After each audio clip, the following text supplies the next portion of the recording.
Kemana Olet Nairah sebenarnya? Hingga saat ini dia tidak ditemukan. Penuh misteri kan? Pertanyaan-pertanyaan bagi masyarakat setempat, penduduk setempat. Karena memang Olet Nairah pernah cerita dengan temannya, ya kan? Dengan sebayanya, Olet Nairah bercerita bahwa dia seminggu bisa 3 atau 4 kali menolong orang melahirkan di Gunung Srenet atau di kampung yang ada di Gunung Srenet. Di kampung itu warganya banyak, masyarakatnya, penduduknya ya banyak, seperti yang mana seperti orang biasa, aktivitasnya ke sawah, ke kebun, ya sama persis seperti manusia, tidak ada bedanya. Cerita Olet Nairah, dia menceritakan dan temannya itu bertanya-tanya, karena Olet Nairah bisa 2, 3, 4 kali dalam 7 hari membantu orang melahirkan di kampung itu. Padahal kampung itu memang jelas-jelas nyata tidak ada kampungnya di situ. Cuma Olet Nairah dan orang-orang tertentu yang tahu keadaan kampung itu. Hingga saat ini saya ceritakan cerita yang real, nyata, kebenarannya bisa dicek ke lokasi.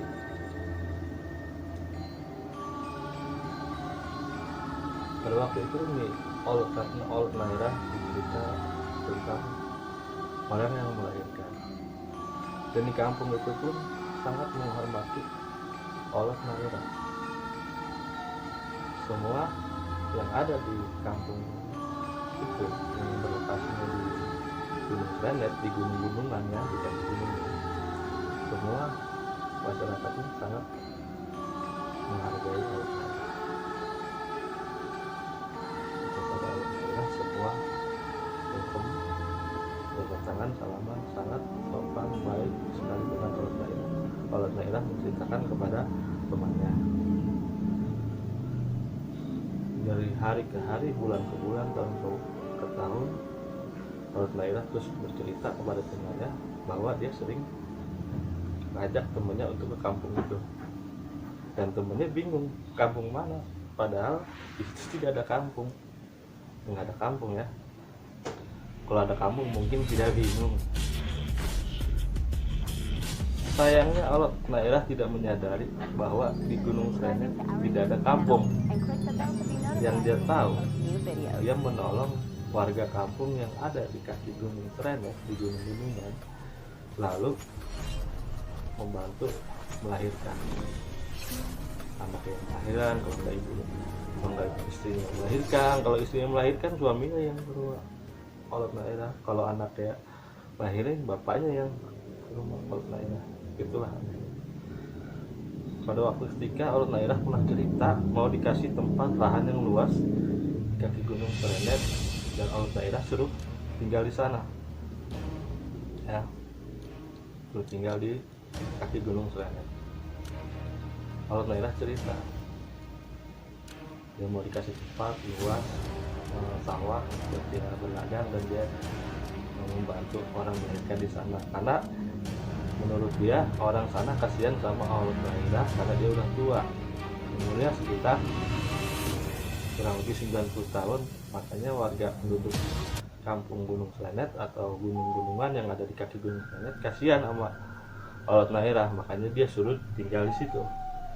Cerita dia terhadap temannya. Pada waktu ketika Olet Nairah diajak untuk kebiasaannya membantu anaknya yang mau lahiran. Hingga saat ini Olet Nairah tidak ditemukan dan tidak pulang ya, tidak pulang sampai sekarang. karena tetangganya atau teman curhat ya, kalau kata bahasa kita teman curhatnya cerita ya seperti itu, bahwa di gunung-gunungan atau di kaki gunung Klenet ada kampung, ada desanya.